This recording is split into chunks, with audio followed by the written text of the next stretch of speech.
Welcome. Today we will read Lesson 96 in the workbook and from the text, Chapter 9, Section 8, Grandeur versus Grandiosity, paragraphs 1 through 5. And now for Lesson 96.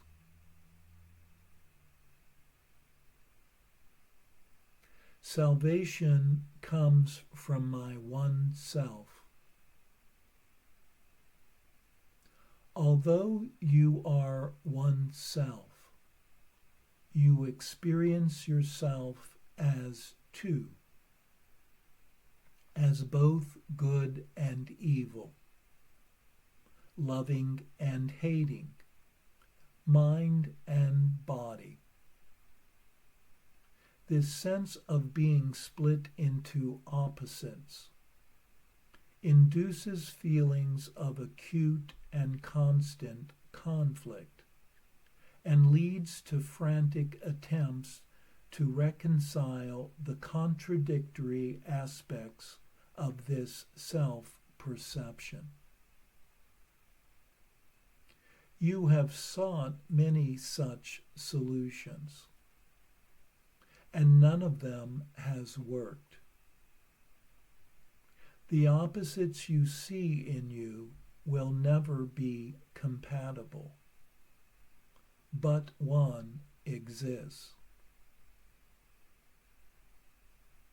The fact that truth and illusion cannot be reconciled, no matter how you try,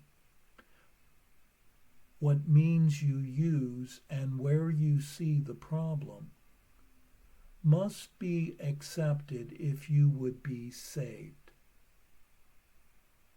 Until you have accepted this, you will attempt an endless list of goals you cannot reach, a senseless series of expenditures of time and effort, hopefulness and doubt, each one as futile as the one before, and failing as the next one surely will. Problems that have no meaning cannot be resolved within the framework they are set. Two selves in conflict could not be resolved, and good and evil have no meeting place. The self you made can never be yourself, nor can yourself be split in two, and still be what it is and must forever be. A mind and body cannot both exist. Make no attempt to reconcile the two, for one denies the other can be real.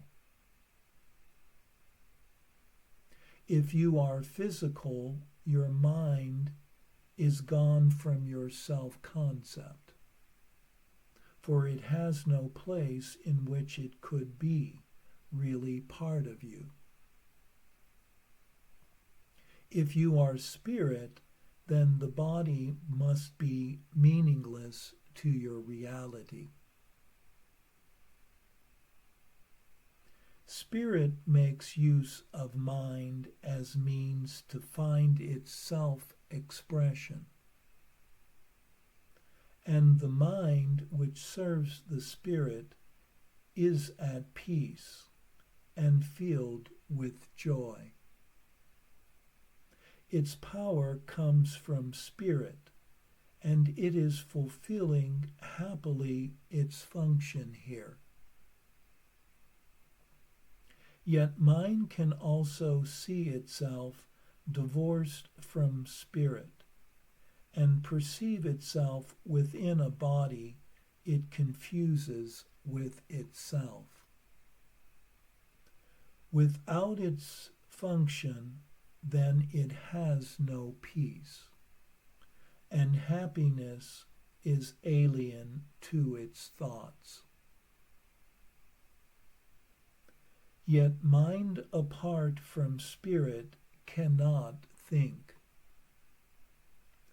It has denied its source of strength and sees itself as helpless, limited, and weak.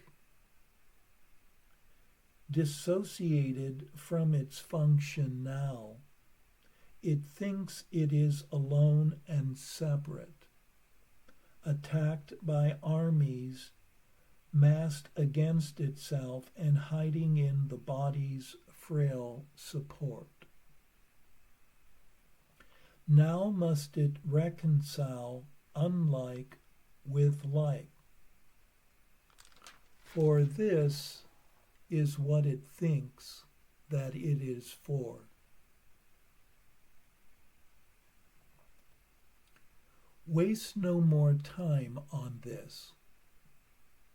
Who can resolve the senseless conflicts which a dream presents? What could the resolution mean in truth? What purpose could it serve? What is it for? Salvation cannot make illusions real, nor solve a problem that does not exist. Perhaps you hope it can. Yet would you have God's plan for the release of his dear Son bring pain to him and fail to set him free? Your self retains its thoughts, and they remain within your mind and in the mind of God. The Holy Spirit holds salvation in your mind and offers it the way to peace. Salvation is a thought you share with God, because his voice accepted it for you and answered in your name that it was done. Thus is salvation kept among the thoughts yourself holds dear and cherishes for you. We will attempt today to find this thought, whose presence in your mind is guaranteed by him who speaks to you from your one self. Our hourly 5-minute practicing will be a search for him within your mind. Salvation comes from this one self through him who is the bridge between your mind and it. Wait patiently and let him speak to you about yourself and what your mind can do, restored to it and free to serve its will. Begin with saying this: salvation comes from my one self. Its thoughts are mine to use. Then seek its thoughts and claim them as your own. These are your own real thoughts that you have denied. And let your mind go wandering in a world of dreams to find illusions in their place. Here are your thoughts, the only ones you have. Salvation is among them. Find it there. If you succeed, the thoughts that come to you will tell you you are saved, and that your mind has found the function that it sought to lose. Yourself will welcome it and give it peace. Restored in strength, it will again flow out from spirit to the Spirit in all things created by the Spirit as itself. Your mind will bless all things. Confusion done, you are restored, for you have found yourself. Yourself knows that you cannot fail today. Perhaps your mind remains uncertain yet a little while. Be not dismayed by this. The joy yourself experiences, it will save for you, and it will yet be yours in full awareness. Every time you spend 5 minutes of the hour seeking Him who joins your mind and self, you offer Him another treasure to be kept for you. Each time today you tell your frantic mind, salvation comes from your one self. You lay another treasure in your growing store, and all of it is given everyone who asks for it and will accept the gift. Think then how much is given unto you to give this day, that it be given you.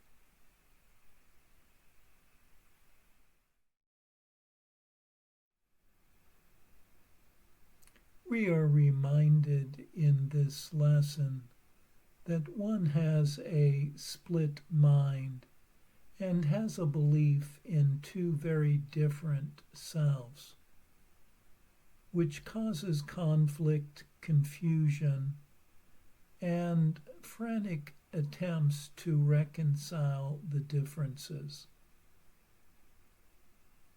One self is self-made, divorced from spirit, and identifying itself as being a body, as opposed to a mind. Having denied its source of strength, it sees itself as helpless, limited, and weak. Seeing itself as separate and alone, it feels both attacked and vulnerable. The other self identifies itself with spirit as a creation of love itself, the body being meaningless to its reality. Spirit uses mind to express itself, and the mind in service of spirit is at peace and filled with joy.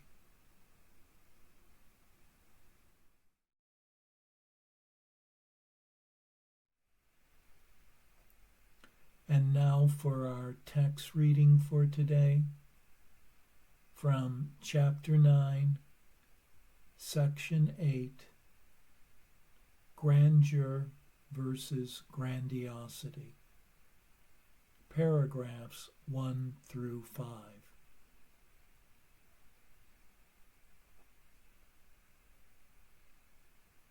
Grandeur is of God, and only of him.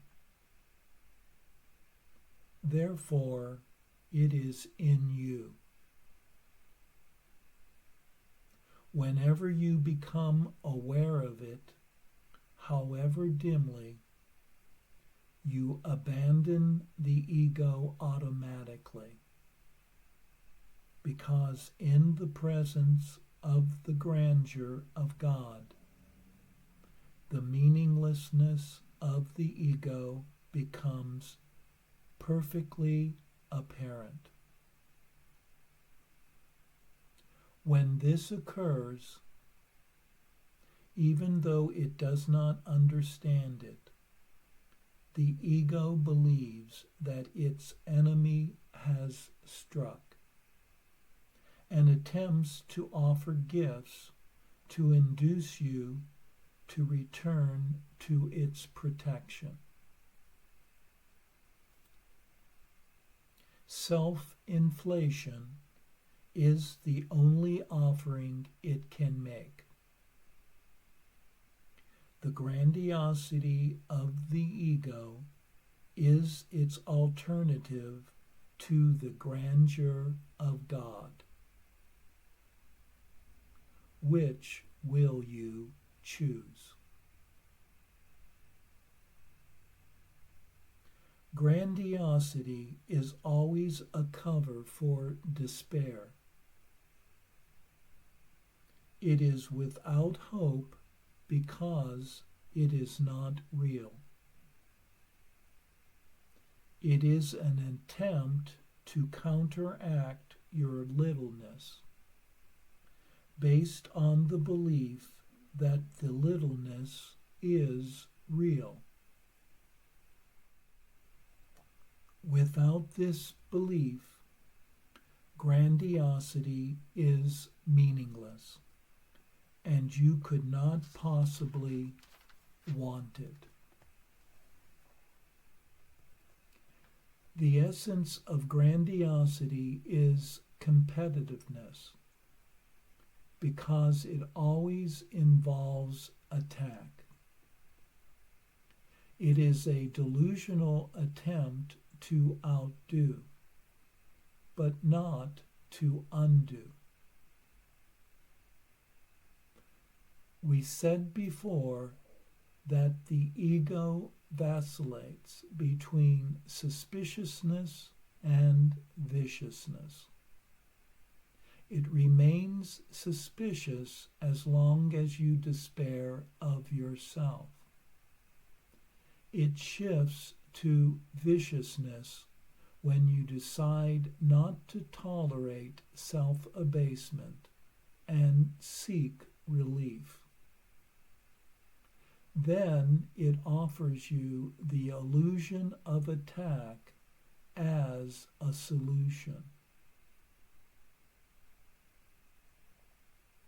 The ego does not understand the difference between grandeur and grandiosity, because it sees no difference between miracle impulses and ego alien beliefs of its own. I told you that the ego is aware of threat to its existence, but makes no distinctions between these two very different kinds of threat. Its profound sense of vulnerability renders it incapable of judgment except in terms of attack. When the ego experiences threat, its only decision is whether to attack now or to withdraw to attack later. If you accept its offer of grandiosity, it will attack immediately. If you do not, it will wait. The ego is immobilized in the presence of God's grandeur, because his grandeur establishes your freedom. Even the faintest hint of your reality literally drives the ego from your mind, because you will give up all investment in it. Grandeur is totally without illusions, and because it is real, it is compellingly convincing. Yet the conviction of reality will not remain with you unless you do not allow the ego to attack it. The ego will make every effort to recover and mobilize its energies against your release. It will tell you that you are insane and argue that grandeur cannot be a real part of you because of the littleness in which it believes. Yet your grandeur is not delusional, because you did not make it. You made grandiosity and are afraid of it, because it is a form of attack. But your grandeur is of God, who created it out of his love. From your grandeur, you can only bless, because your grandeur is your abundance. By blessing, you hold it in your mind, protecting it from illusions and keeping yourself in the mind of God. Remember always that you cannot be anywhere except in the mind of God. When you forget this, you will despair, and you will attack.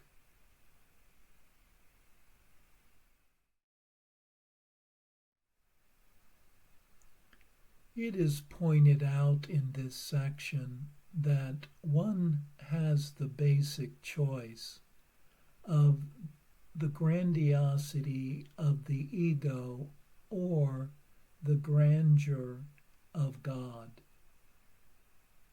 When one experiences the glory of one's source, the ego feels it is under attack and seeks means to convince one to return to its guidance.